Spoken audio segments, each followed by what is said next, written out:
Imagine finding the absolute perfect research paper for a project you were working on. Oh, yeah. The dream scenario. Right. You scroll to the bottom and find the Holy Grail, a perfectly curated bibliography packed with, 50 incredible citations, links to primary sources, data sets. You are just thrilled. But then the reality of the interface sets in. Exactly. To actually capture those sources, you have to manually right-click the first link, hit copy, switch over your Notes app, paste it, switch back to the browser, and then do that 50 separate times. It is so painful. Your brain literally goes from doing high-level, complex analysis to performing this mindless digital assembly line work in a matter of seconds. The friction completely shatters your focus. Yeah, I mean, that context switching is just brutal for productivity. You spend all this finite cognitive energy just trying to extract the raw data rather than, synthesizing the information you actually found. Which is the whole point of researching in the first place. Right. It is a universal pain point in modern knowledge work. And honestly, it is the exact kind of tedious mechanical friction that causes people to just abandon deep research entirely. So true. Well, today's deep dive is about eliminating that exact bottleneck. We are looking at a really interesting solution today. We are. We're going through a stack of screenshots and documentation for a browser extension called Copy All Links Premium by Extenlabs, specifically version 1.0.4. It's a very specific tool, but man, does it target a wide problem. Totally. Our mission today is to unpack how this tool claims to basically supercharge your information gathering process. And more importantly, we're going to look at how it manages to do so while actually respecting your digital boundaries. Because analyzing that specific trade-off is going to be incredibly revealing. We live in an ecosystem where browser extensions that offer immense convenience usually extract a very high price in terms of data privacy. Oh, absolutely. So finding a tool that balances aggressive data extraction with strict digital boundaries is increasingly rare these days. Before we get into the tech, just to set the scene visually, the branding for this extension is really distinct. The developer uses these bold purple graphics, and the main image features a white arrow pointing into an open doorway.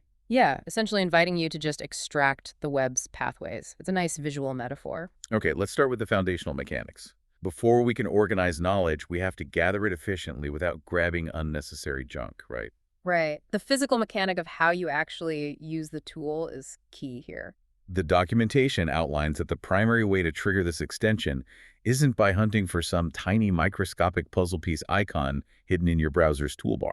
Which is always a hassle. Yeah, exactly. You just hit a keyboard shortcut. It's Alt plus Shift plus C on a PC, or Option plus Shift plus C if you are on a Mac. And mapping that extraction process to a physical chord on the keyboard is a very deliberate design choice aimed at power users. It changes the whole feel of it. It really does. When you force a user to grab their mouse, navigate away from the text they're reading, click a drop-down menu, select an option you've already broken their reading flow. They're pulled out of the zone. Completely. By building the core function around a keyboard shortcut, it becomes pure muscle memory. You see a cluster of valuable sources on a page, your fingers naturally hit the keys without you ever having to look away from the text, and bam, the data is captured. The sources actually provide a couple of concrete visual examples of this working in the wild. Yeah, they show two very different environments. First, there's a Wikipedia page for the MANA Award for Best Music Video, which, if you've ever been on a page like that, it is heavy. It's dense, loaded with textual citations, artist links, years. It's just a wall of hyperlinks. Right. And then they show a totally different technical environment. A GitHub page featuring a Docusaurus setup. It's got a little graphic of a green dinosaur typing in a server room surrounded by all these deployment badges. I love that graphic, by the way. It's great. Yeah. But the point is, in both of these wildly different environments, hitting that shortcut triggers a simple, unobtrusive pop-up at the top of the screen that just says, visible links, copied to clipboard. And that immediate visual feedback is essential UX design. Why is that? Just to confirm it worked. Exactly. If a tool operates entirely invisibly via a keyboard command, the user needs instant confirmation that the capture actually worked.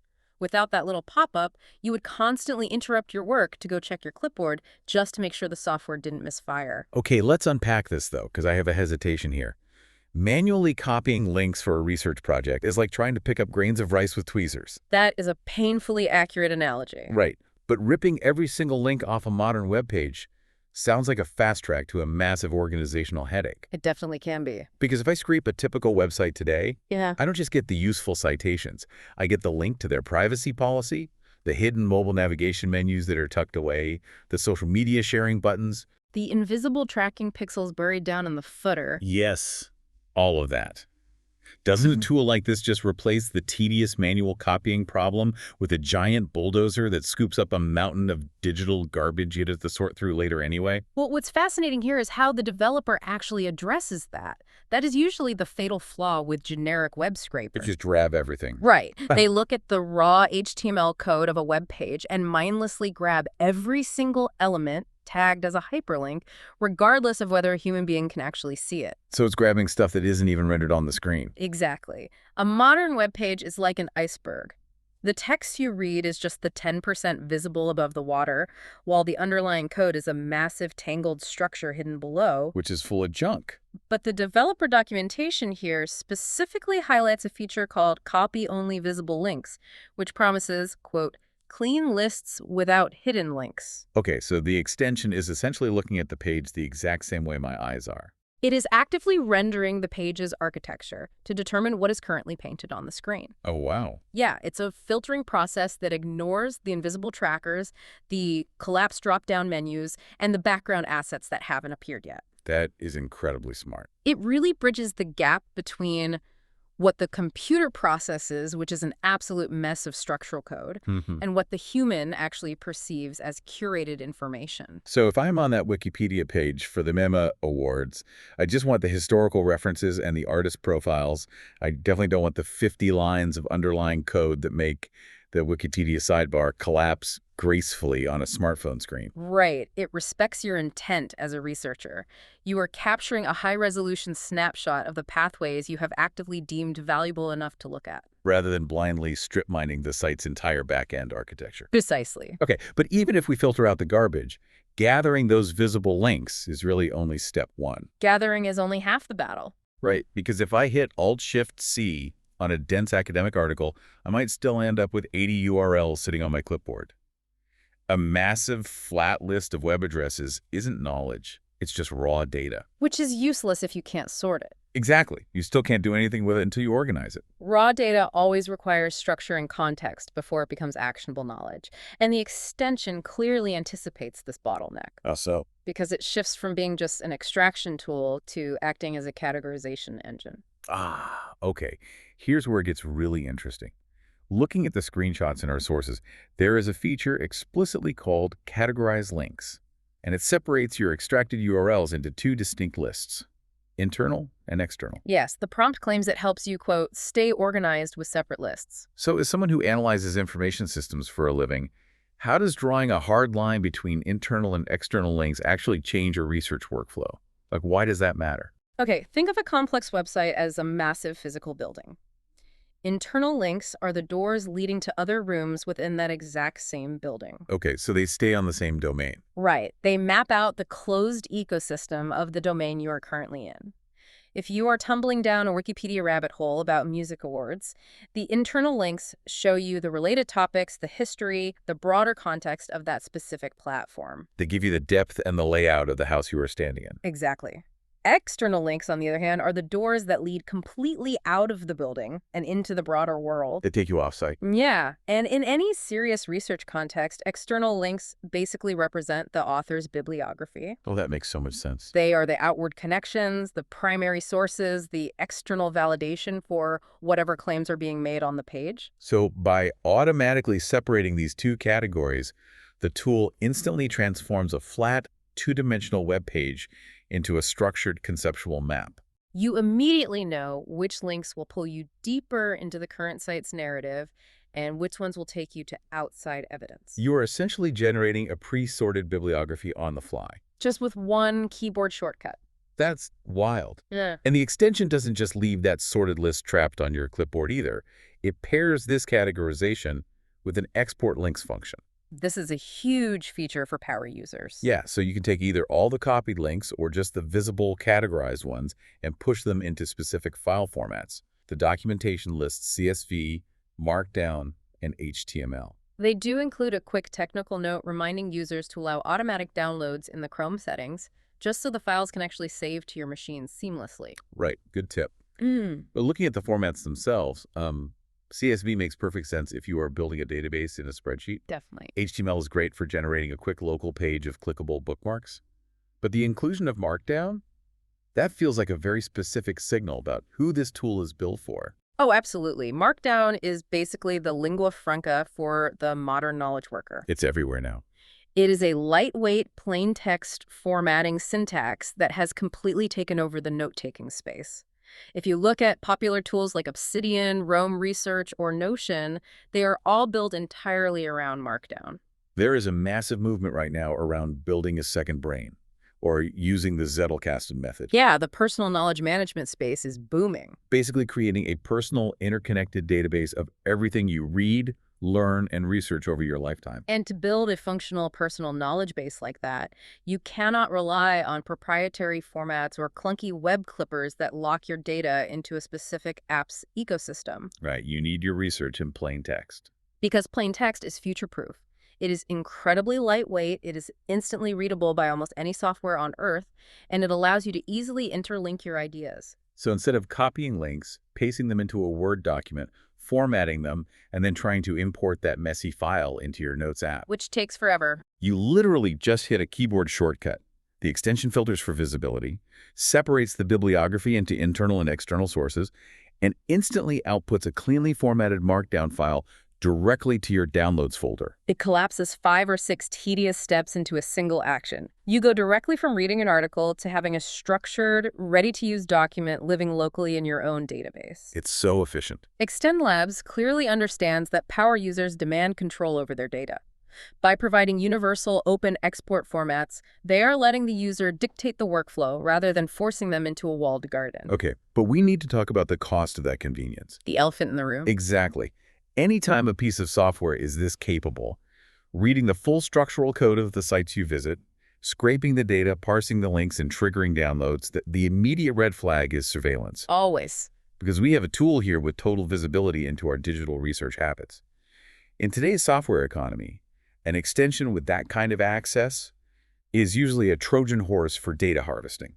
The history of browser extensions is littered with cautionary tales. Oh, completely. Countless helpful little utilities eventually get sold to data brokers, silently morphing into spyware that tracks every single page you visit just to build advertising profiles. It has become the standard operating procedure for supposedly free tools on the web. So what does this all mean for Copy All Links Premium?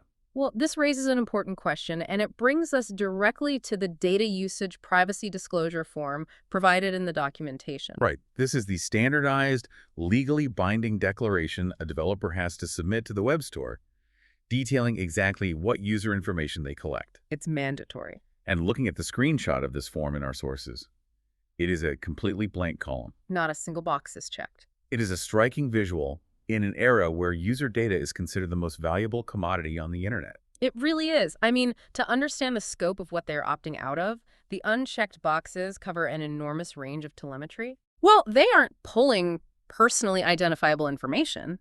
No health info, no financial data, no authentication info. And crucially, they leave location, web history, and user activity completely unchecked. And they also explicitly state they do not collect website content. Which means they aren't reading the text or images on the page itself. Let me play devil's advocate for a second here. Even premium paid tools usually try to sneak in some level of telemetry under the guise of, improving user experience or tracking crash reports. Right, the classic excuse. Are we absolutely certain this isn't quietly logging our keystrokes or making a note of which specific corporate databases we were scraping links from? I mean, how can we be sure? By leaving web history and user activity entirely unchecked on a developer distribution platform, Extenlabs is certifying that this extension operates entirely within a local-only environment. So no data leaves my computer. Exactly. It is no phone home mechanism to send your data to an external server. Based on the strict requirements of that disclosure form, they are confirming that the answer is no, they aren't tracking you. And honestly, if you examine the technical mechanics of what the extension is actually doing, A local-only approach makes total sense. How so? To identify visible links on a page and export them as a Markdown file, the software only needs to interact with your browser's local memory and your computer's local file system. Ah, I see. It does not require cloud processing. There is no remote server farm necessary to post an HTML document. The computational heavy lifting is happening right there on your own machine's CPU. Which is a non-negotiable requirement for a lot of professionals. Well, absolutely. If you are a corporate researcher pulling data from an internal company intranet, or an investigative journalist building a secure database of sources. Or a legal professional working on unreleased confidential case files. Yes, you absolutely cannot use an extension that pings a developer's server every time you hit copy. For those specific fields, data sovereignty isn't just a nice-to-have feature, it is a strict legal and compliance mandate. Because the moment an external server logs the URLs of an internal corporate database, you have breached security protocols. Exactly. By designing the tool to function purely locally, the developers are providing true digital ownership. You own the extraction process, and the resulting data never leaves your machine. It shifts the dynamic entirely away from the modern software as a service model. It really does. It feels less like subscribing to a platform that monitors you, and more like buying a physical tool from a hardware store. I like that analogy. Right. You buy a hammer, you take it home, you build a shelf. The hardware store isn't installing a tracker on the hammer to monitor which nails you hit or what kind of wood you're using. Yeah, it is a return to traditional software principles where you pay for utility rather than paying with your privacy. It's refreshing. It is. When a developer provides that level of explicit transparency, users can actually trust the tool enough to integrate it into their most sensitive, high-stakes workflows without constantly looking over their shoulder. So to pull this all together, we have dissected an extension that attacks one of the most frustrating bottlenecks in modern knowledge work. A bottleneck we all face. By mapping data extraction to a muscle memory keyboard shortcut, Alt-Shift-C, it keeps you in a state of deep focus. It actively filters out the invisible bloat of the web, grabbing only the useful links you actually see on your screen. Right, and it parses that raw data, separating the internal site ecosystem from the external bibliography, and then exports it into future-proof, plain text formats like Markdown. All while operating entirely locally. Yes, proving through its blank data disclosure that it has absolutely zero interest in harvesting your browsing history. For you, the listener, the core takeaway today is really about reclaiming your cognitive bandwidth. It's so important. Tools like this aren't just about shaving seconds off a repetitive task. They're about preserving your mental energy for the actual work of analyzing and synthesizing information. Because when you automate the tedious mechanics of data gathering, you free yourself to focus entirely on the insights themselves. It's about letting the machine do the mindless busy work so you can actually do the thinking. Exactly. And as we wrap up today's deep dive, I want to leave you with a final thought to mull over. Let's hear it. We have just spent this entire time analyzing how a highly capable utility from an independent developer can interact with the deepest architectural levels of the websites you visit, organize complex data, and output robust files, all while collecting absolutely zero personal information. Zero. If that is technically possible, if a tool can deliver massive utility while staying entirely on your local machine, why do we so easily accept it as normal when massive tech platforms demand access to every single thing we click, read, and type? That is the big question. It makes you realize that the pervasive surveillance of the modern web isn't a technical necessity. It is a business choice. And maybe it's time we start expecting more of our software to just act like a good hammer.